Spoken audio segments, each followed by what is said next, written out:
Hello everyone, আমার একটা নতুন ভিডিওতে সবাইকে অনেক স্বাগত জানাই। অনেক দিন পর সবাই মিলে একসাথে ঘুরতে গেলাম।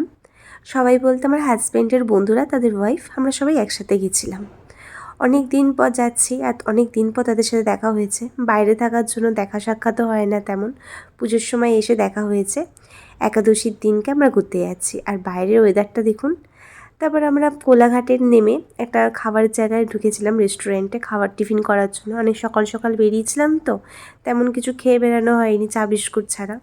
যথেষ্ট খিদা পেয়ে গেছিলো।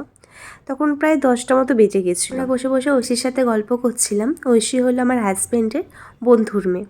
ওর সাথে এই আমাদেরকে প্রথমবার দেখলো, তাই একটুখানি কথাবার্তা করছিলাম ওর সাথে।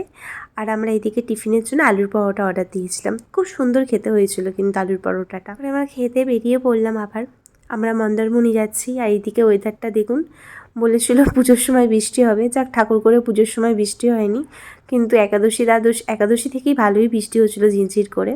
এইদিকে রাস্তার মধ্যে বিশাল জ্যাম ছিল, বুঝতে পারছিলাম না কেন। পরে যখন সামনাসামনি এসে পৌঁছেছি তখন বুঝতে পারলাম মা দুর্গা ভাসান হচ্ছিল, তাই জন্য এরকম একটু জ্যামটা পড়েছিল। রাস্তাটা সরু তো ওই কারণে।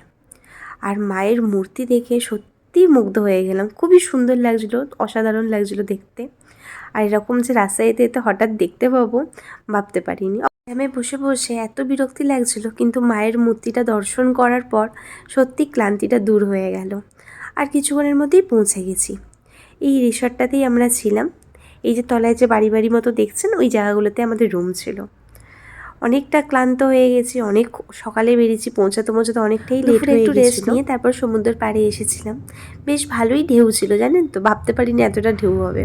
আমি আগের বারে যখন দীঘা এসেছিলাম এতটা ঢেউ পাইনি, মন্দারমণিতে দেখলাম যে ভালোই ঢেউ আছে। সন্ধ্যাবেলা থেকে মন্দারমণির মার্কেটটাতে এসেছিলাম। আমরা যেখানে ছিলাম সেখান থেকে একটু দূর ছিল।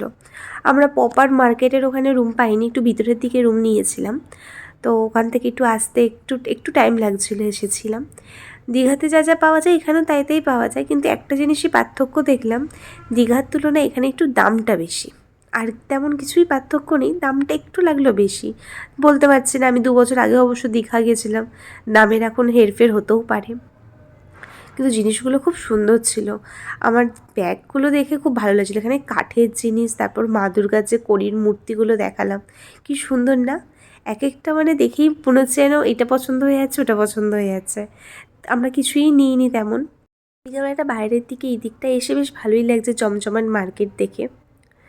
আর দেখছিলাম যে কিছু কি নেওয়া যেতে পারে। তারপরে দেখছি ওই জিরাফ মতন ওই সুইমিং পুলে নামার ওই জিনিসটা নিয়ে খেলছে। ওর সামনে গিয়ে দাঁড়িয়েছিলাম, দেখছিলাম ও কী করার চেষ্টা করছে খেলাটা নিয়ে। ওটাই কিছুক্ষণ ধরে দেখলাম। তারপর সোমনাথের প্রথম থেকে যখন থেকে নিয়েছে ওই জিরাফ, তখন থেকেই জিরাফের পিছনে পড়ে রয়েছে, জিরাফটা নেবে বলে। সামনেই দেখলাম মাছ ভাজা বিক্রি হচ্ছে, তো আমরা ভাবলাম যে টনি খাওয়াই যাক। দেখুন অক্টোপাস, চিংড়ি, পমপ্লেট, ভেটকি আর অনেক রকমের মাছ সব ছিল। ওগুলো খেয়ে টেয়ে নিয়ে রুমের দিকে আমরা রওনা দিলাম। আজকের ভিডিওটাই অবধি, টাটা।